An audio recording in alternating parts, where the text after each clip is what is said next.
Excuse me, I love you. I know that's not the way to start. Okay, so this video is for day 5, I think, right? So for this video, I'm gonna talk about the importance of fasting. So before I talk about fasting in the Bible, I'm gonna talk about fasting backed up by science. Doctors, I guess. The benefits of fasting: weight loss, reduced inflammation, improved heart health, lower blood pressure and cholesterol, and enhance cognitive function. And another thing is, if you fast for a couple of days, it gives your body time to, so it's called a cleanup process, where cells will produce new healthy cells. So it will like restore and break down the damaged one. So overall, fasting is really good for you because it's like a restart button in a way for your body. So I wanted to say that first, right? But the Bible has been backing this up for a long time, okay? The Bible is over 2,000 years old, I think. So yeah. So I will tell you about fasting biblically. So fasting biblically, why as Christians fast? Because number one, fasting helps us to grow with God. The reason why is because if you don't know what fasting is the abstinence from food and drinking. So maybe for a few hours or a day or a few days. Some people even go for like some weeks. I don't know. They have like a plan that they do. They might like eat a meal like half of the day and the rest of the day they don't eat, because we do need to eat for us humans to survive. But people will go a day with no eating, 2 days or 3 days with no eating, or a few hours without eating. I have fasted before. And you can drink water. Some people choose not to. Some people choose to really is abstain a real word?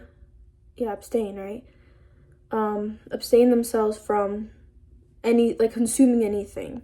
So you don't allow your body to eat anything or drink anything, so you only rely on Jesus, right?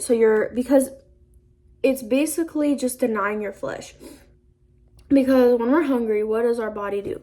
Our stomachs growl, we start to get hungry, and our mood changes when we're hungry, right?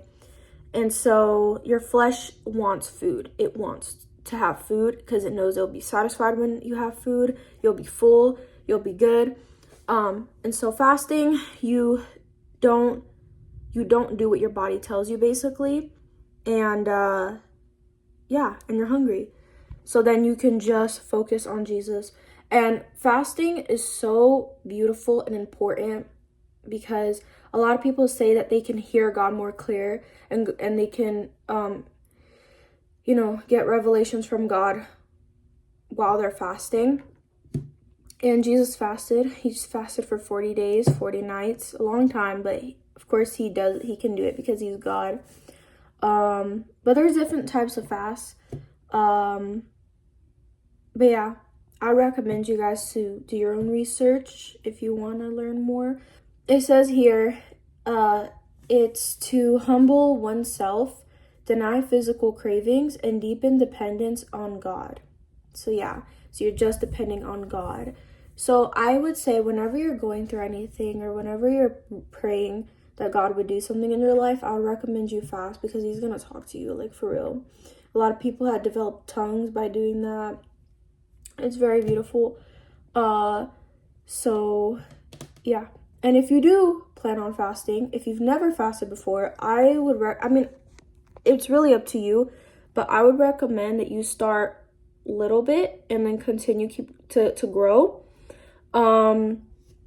So because you've never fasted before, I feel like a lot of people, whenever they choose to fast, they will be like, I'm gonna fast for 3 days, but then it's really hard for them and they're not able to do it, or they feel like sick. And so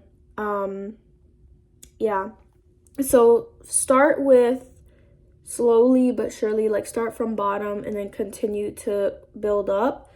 So start with a few hours, and then next time few hours more, next time few hours more. Then if you can do a day, do a day. That's what I recommend. But yeah, that's what fasting is. Okay, so today's Bible verse is in Galatians 5:16. But I say, walk by the Spirit, and you will not gratify the desires of the flesh. So, yeah.